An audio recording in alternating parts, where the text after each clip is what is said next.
So my advice to everybody who has family members who leave, do not stop being like Christ. In fact, be more like him. And do not impose and make people feel like you're sad, you're depressed, you're concerned. Just let them roll and let them know that they have a place to look towards, and then they'll be able to say, my folks always loved me. Regardless of my choices, I never felt judged. I never felt they were disappointed or they had to, what are you doing? What are you doing? How come you're not coming back to church? The Lord will take care of it. You take care of you, they'll take care of them, and the Lord will take care of the rest.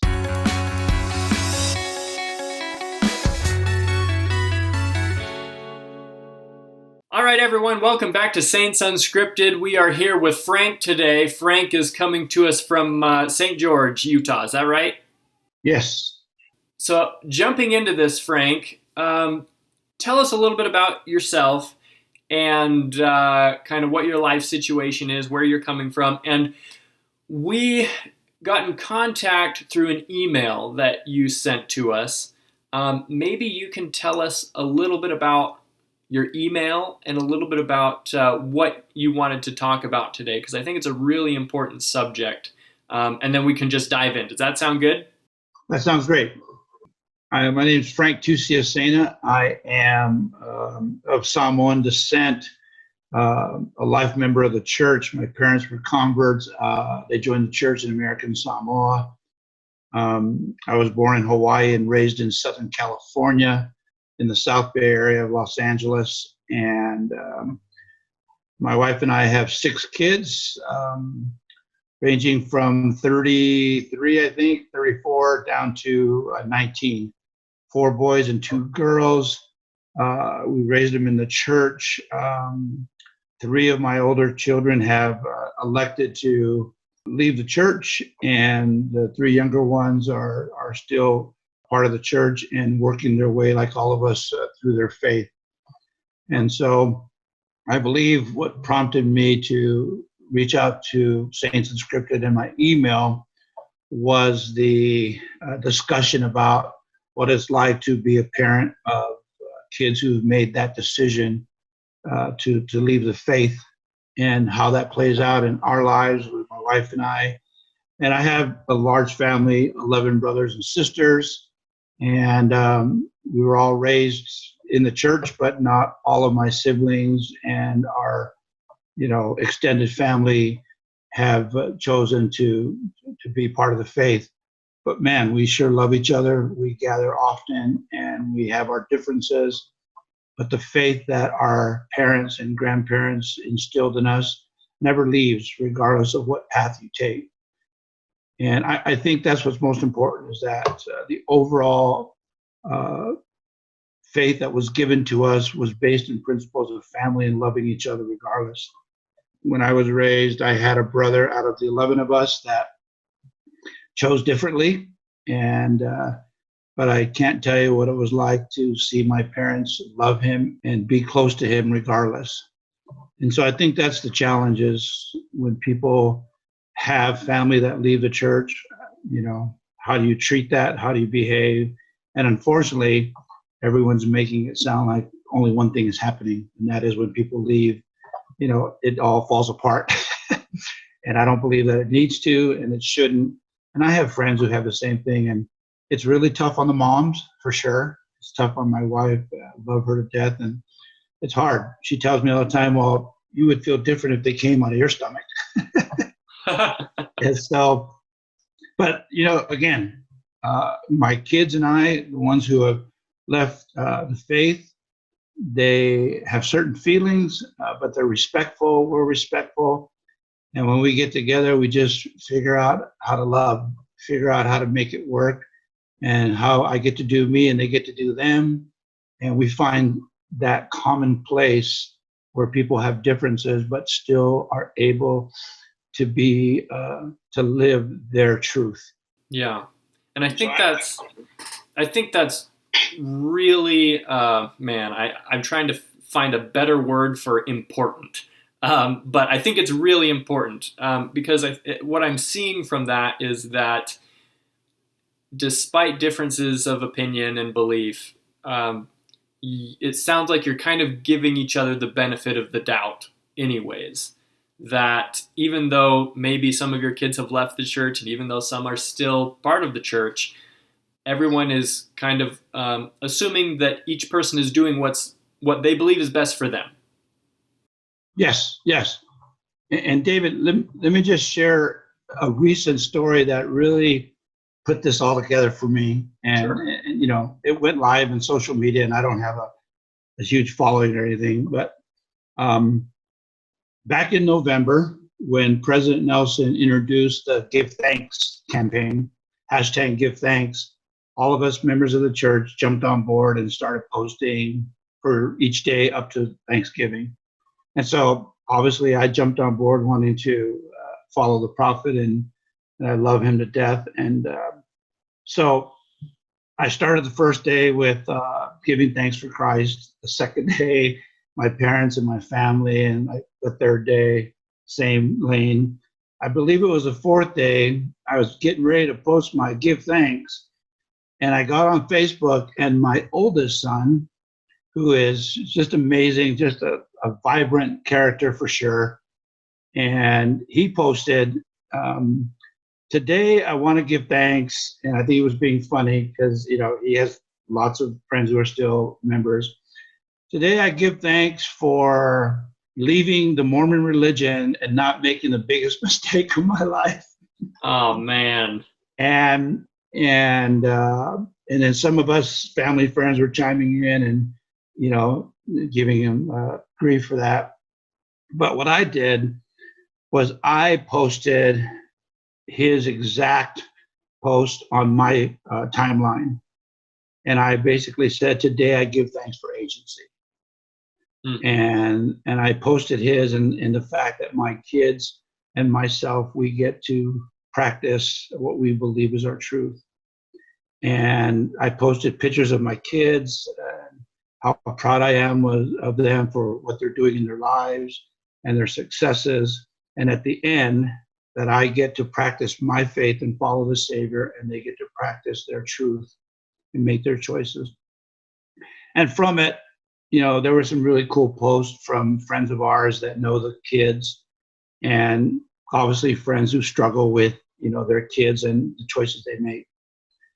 And I think my message is that, you know, if we really believe in agency and our ability to choose, we have to be okay with that on both sides.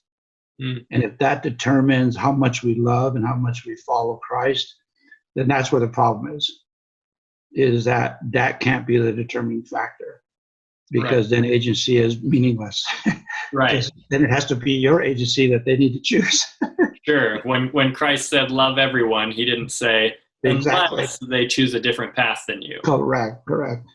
And so that's again what prompted me to reach out. And now, you know, there's an industry out there that is raging, and what I don't want to do is have those who are still faithful get caught up in that.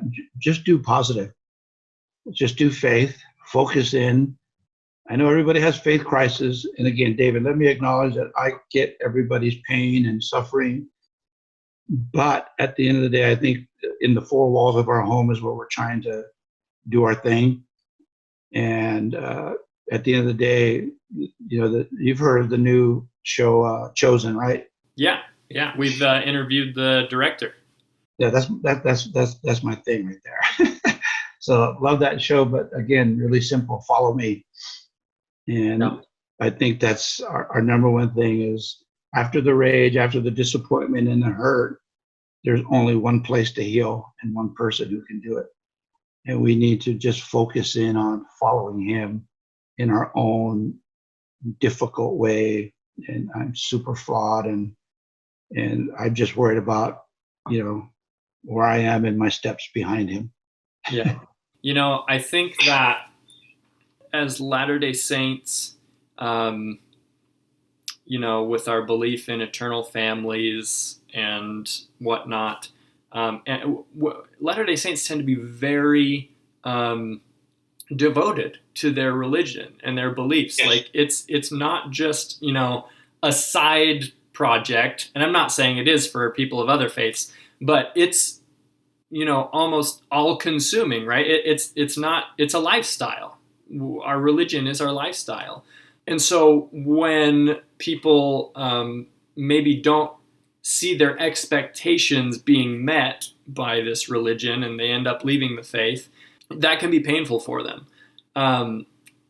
But within the context of Christianity and understanding the doctrines of our faith, and our doctrines on heaven and the nature of heaven and, the 3 degrees of glory or the 3 kingdoms of heaven, and our understanding of hell, for example, I quite firmly believe that as Latter-day Saints, we should be, we have grounds to be more chill than almost any other Christian denomination that I'm aware of when people leave our faith. Yes. Because we don't believe that they're going to suffer in hell for eternity, for instance. Right. We do not believe their destiny is eternal, torturous pain. We believe that they can still be happy, that they can be ministered to by, the Holy Ghost or Jesus Christ after this life in other kingdoms of heaven. And that is something so beautiful to me, and something that I think that families can take comfort in when loved ones leave the faith. That's a speculation on my part. I am a new father. We have a baby of almost 6 months now, and of course you want to raise them in the faith, and you worry about those kinds of things. But I don't know. Is that? Would you agree with that as a father of several children, some of which who have left the faith? Am I on the right track here? Yeah, I think you are. I mean, let me put it this way, and this is a real current subject. The thing about people talking about racism, about LGBTQ. So I called a friend of mine in anticipation of this interview, who is a prominent African American in our church. And, he and his family are very well known. And I just called him up and said, we're good friends. I said, hey, tell me your experience. And he just mentioned that, back in the day where his mom came from, back in the Midwest, everybody was struggling with that issue. And I just said, so why did you stay? And why are you still here? And that's the big question. Not why are you leaving the faith? Why are you staying in the faith? Mm. And I asked him that, and he said, right, man, out of all the places and all the faiths that I could be part of, none has changed my life and has brought me greater joy than this one. And that's why I stay. So in line with what you're saying, we have the basis and the entire plan that should put us in that lane and keep us there and spend our time there. And when you listen to everything the brethren tell us and everything we learn, the focal point is that same thing, how to enrich our lives and to follow Christ, right? It's not much of the other stuff. We leave that to all that. But I think they're trying to get us to internalize everything that we know about our church and then have it show up in our lives, right? Yeah. That's to me, the thing that we suffer the most from as Latter-day Saints is that people are seeing something else show up in our culture than what is supposed to. And they seize on that one little thing, and then it becomes all of us. Mm. But in my experience, we're out ministering, we're out changing lives and trying to get people to, come into Christ. And that should be our experience and our testament of our faith is in how it's lived. Definitely. Not what we say, but how we live. Definitely. And I think that there's also some, you mentioned that sometimes people that leave our faith kind of make overgeneralizations about our faith, and they kind of lump everyone together as behaving one way or believing one way or fitting a certain specific type of mold, right? And I think that you're totally right that obviously that's not necessarily true. And I think that we need to be careful not to do that same thing for those who leave our faith. Because the vast majority of people who do leave our faith are chill. They're kind Yeah. people that don't, rage back against the machine or however you want Yeah. to put it.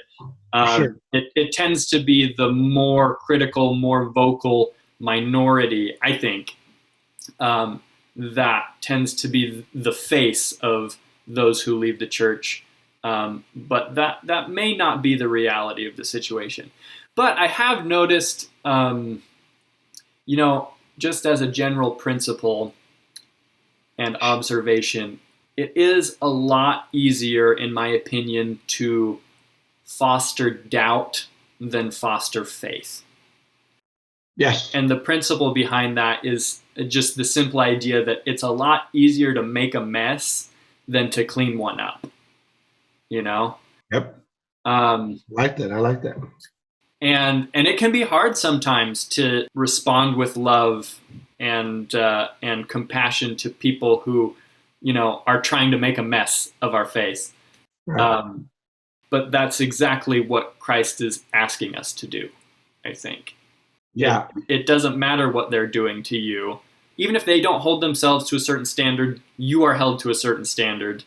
And even if they don't behave a certain way, you're going to be judged on how you behave and according to this standard that you've agreed to live by as, a member of the gospel covenant. And we just need to be careful not to leave that at the door, if that makes sense. Yeah. And Dave, one of the things that the situation we have today is that people are seizing upon and trying to create the narrative that they want to put on us as members of the church. And it's always this word Mormon culture, right? Mm-hmm. And so that you're not going to change. That's going to keep going. But what can change and what should be the basis of it is how we live in our families and in our communities and our workplaces. Because what's going to happen is you're not going to stop the wave that is, there and continues to grow about what people feel about our faith and what they are saying, right? Mm-hmm. But what you can do is in real time, inside people's lives, have experience where they go, gosh, that just doesn't match up. Mm-hmm. Because the experience I'm having with these folks, I don't know what Mormon culture is, but my boy over there, when I hang out with him and his family, I feel this. I feel love, and it's completely different from what I'm hearing.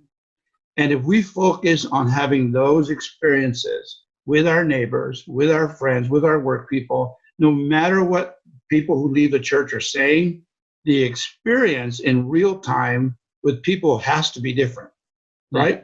Yeah. So if they say you don't like this, the church is saying this, and they say, well, the guy that I know and the people that I spend time with, my neighbors and my work people, it's different. They had a really high profile African-American lady in the music entertainment business, just joined the church. And it was because one of her people at work gave her a Book of Mormon, and they just put it on the internet. And she's going through the same thing. Man, you joined the church? That church?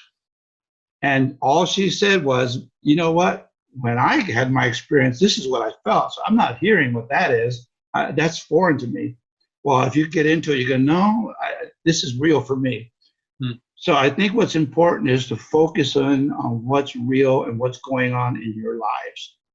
We have real faith crisis in our homes, in our communities, and we're just trying to get people to follow Christ. So for Latter-day Saints, my thing is I have to do a better job of being an example to my wife and my kids and my friends and my leaders so that I'm not off track, so that my own life reflects that, so that when people hear all the noise about the church, they have something to balance it out, and it's not a counter screaming voice or comedy about it or anything like that. It's just, that's how they live.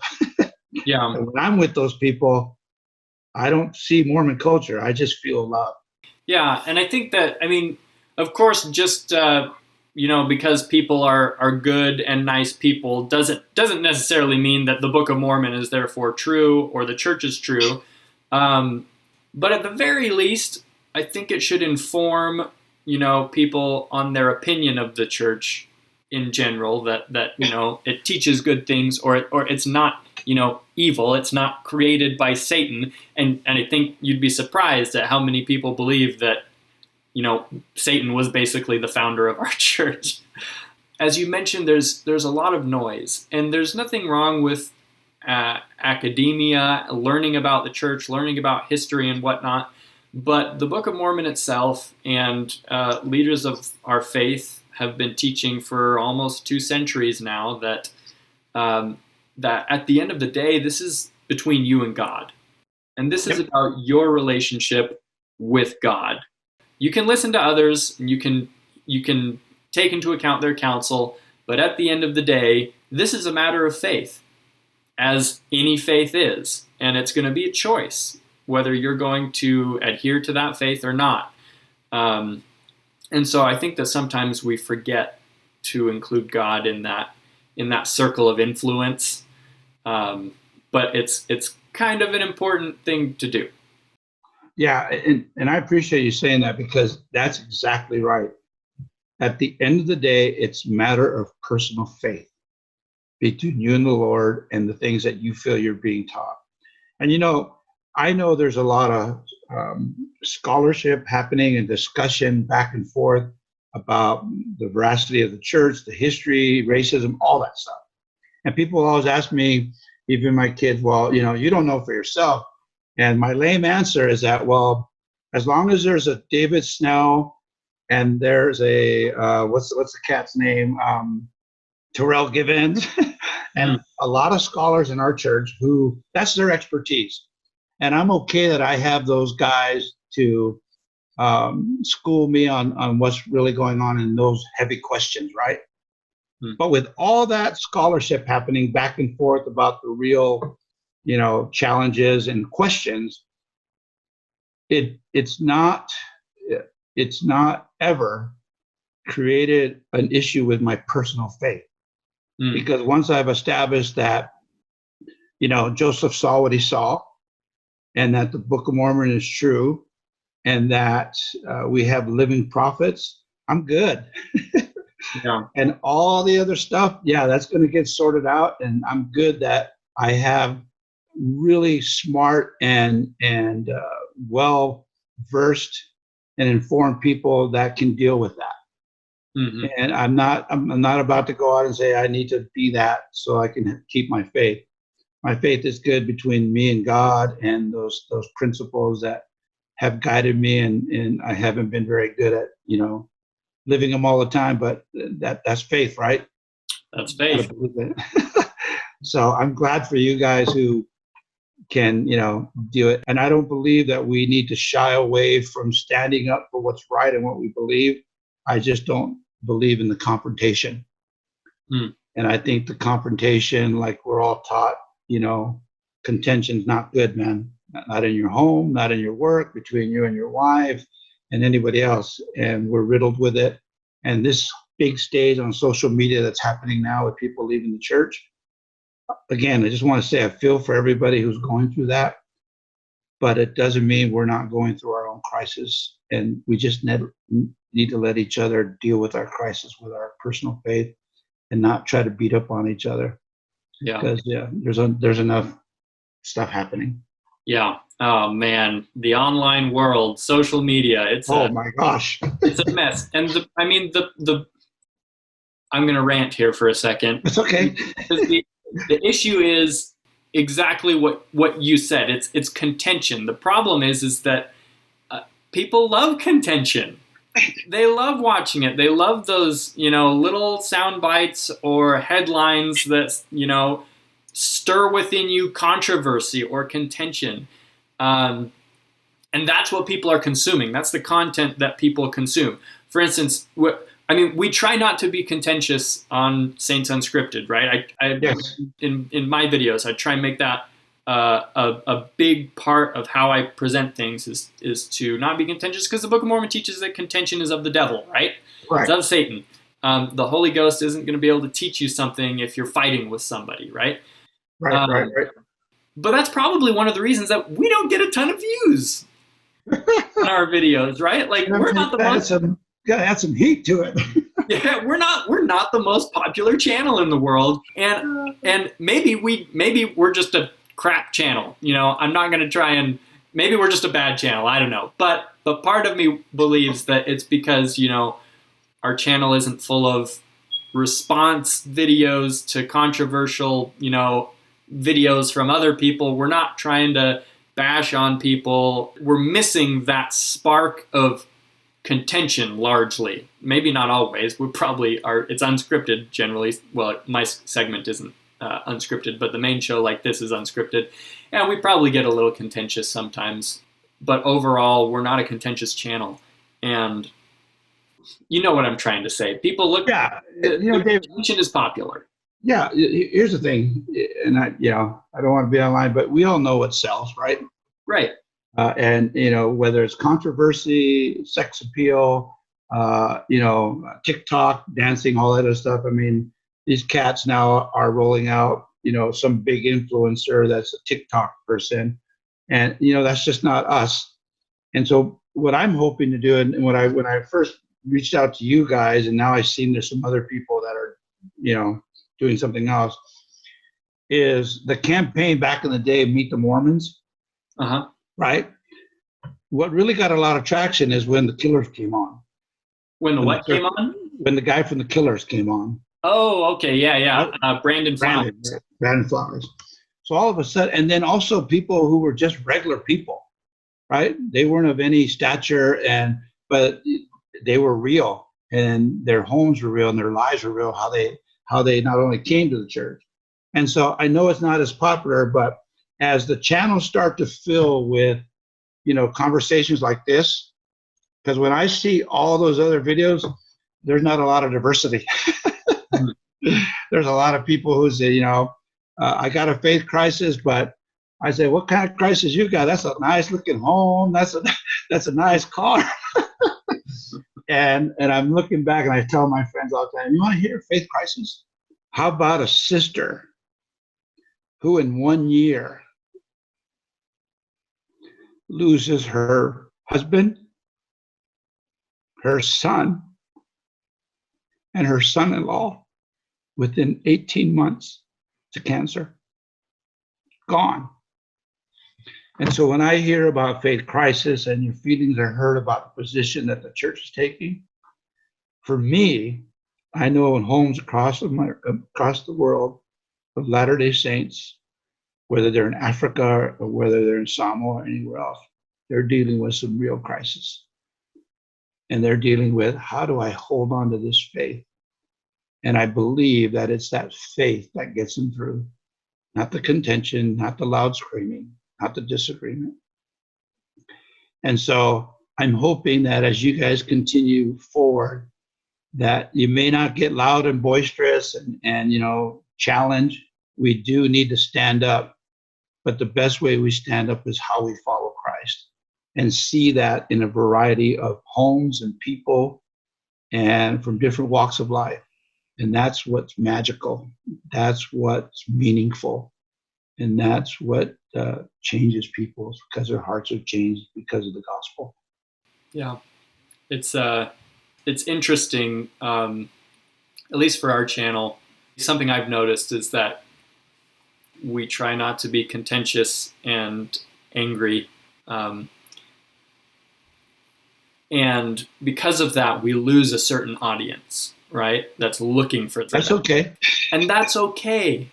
Because at the end of the day, we're trying to find those people that are looking for positivity, that are looking for light, that are looking for a relationship with Jesus Christ. There you go. Yep. And we've been very blessed to have been able to find some of those people that, the attitude of our show or our message really resonates with them. And there's nothing more rewarding than that. Yeah. But maybe as we wrap this up a little bit, we started talking about, we started this episode talking about being a parent to children who have gone a different way. Correct. Right? What advice would you have for other parents who maybe are a little younger than you, or maybe this is a new experience for them? They have a child that's a little, thinking about going a different way. Or maybe just what advice would you have for someone, a member of the church in general, whose brother or sister or mother or father or friend has gone a different way? What would be the best way for them to deal with that and to treat that person?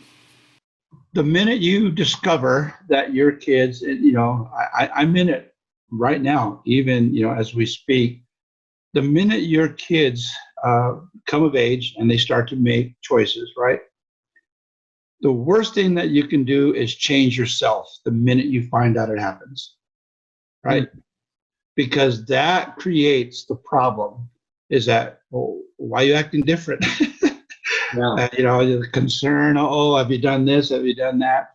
And you got to get to the point, the minute agency is practiced by your kids, you have to stay in the same mode, if not even more, be conscientious of your mode, right?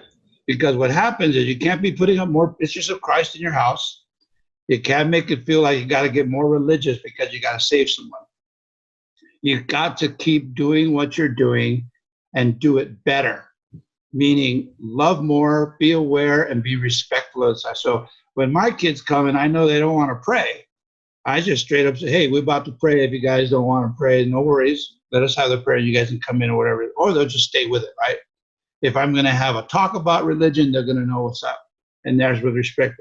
But there should be no, hey, did you go to church today? And every conversation you have should not include religion at all. It should be focused on, hey, how's work?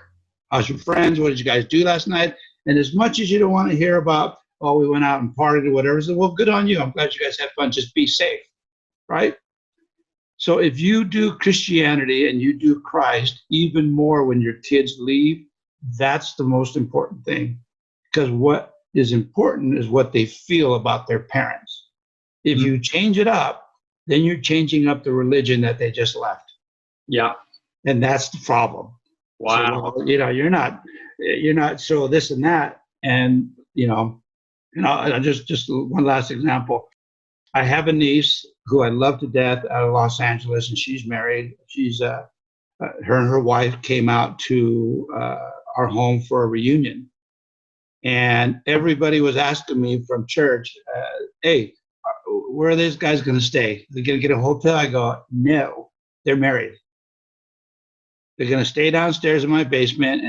And then my other family members came out and they like to drink a little bit. I said, hey, man, put your cooler over there in the gazebo and, just make sure you guys are over there and partake and then come, join the party, okay? Anyways, that's how we do our thing, and that's how we roll with our family. Great time, great reunion. At the end of everything, everybody's leaving. My niece and her wife pull me into the den, and we have a moment. And the moment was, Uncle Frank, thank you so much for making us feel loved in your home. And this weekend, we had a blast, right? So my advice to everybody who has family members who leave, do not stop being like Christ. In fact, be more like him. And do not impose and make people feel like you're sad, you're depressed, you're concerned. Just let them roll. And let them know that they have a place to look towards, and then they'll be able to say, my folks always loved me. Regardless of my choices, I never felt judged. I never felt they were disappointed or they had to, what are you doing? What are you doing? How come you're not coming back to church? The Lord will take care of it. You take care of you, they'll take care of them, and the Lord will take care of the rest. I love that so much. And I think that an important part of that is the motive behind it. And the motive of that love and that humane treatment that you're outlining should not just be to bring them back to the church. Yeah, it should. It should be to love them. Exactly. Because now you're trying to take the role of Christ. That's not your role. Your role is to be an example of him, period. And if you're not, now you messed up the whole thing. Yeah. And that's the problem. You're driven far away. So, David, let me just in closing, let me read this to you that I saw on Facebook. Sure. And this will explain what I just said. And I don't know who posted it or where it came from, but man, I just love it. I send it to my family. If you're having sex before marriage, go to church anyway. If you were a drug addict trying to beat addiction, go to church anyway. If you were out drunk all night the night before, go to church anyway. If you aren't sure what gender you prefer, go to church anyway. If you can't quit that disgusting habit, go to church anyway. Church is a hospital for the broken, lost, empty, confused, desperate, and rejected. Every sinner has a future, and every saint has a past. How do we break the chains of addiction and bondage? By prayer. Prayer for you and prayer with you. There isn't a single person in the four walls of a church that doesn't have something they hate or regret about their past. We've all made mistakes and will continue to. But His grace, even Jesus Christ, is enough. There's things that I've never wanted to admit out loud about myself, but God knows. And He loves me nonetheless. So whatever you've done, whatever you're doing, whatever you will do, go to church anyway. It might just change your life. And that's why I stay in the Church of Jesus Christ of Latter-day Saints. Love it. Thank you so much for that, Frank. Frank, if people have questions for you, if they want to contact you and talk more about this subject, is there a way they can do that? Yeah, they can just email me. All right. We can just put your email in the YouTube description of this video? Yep, bro2c@yahoo.com. We will do that then. Frank, thank you so much for joining us today. It's been an awesome conversation. The world needs a little more love and a little more meekness and a little less patronization, a little less contention, and a little more Jesus, I'd say. Absolutely. Thank you for sharing that message with us. Guys, if you have not yet subscribed to our channel, feel free to do that. Hit the notification bell as well so you know when new videos come out. Or don't, it's cool. Whatever you want to do. And we will see you guys next time. Thanks, David.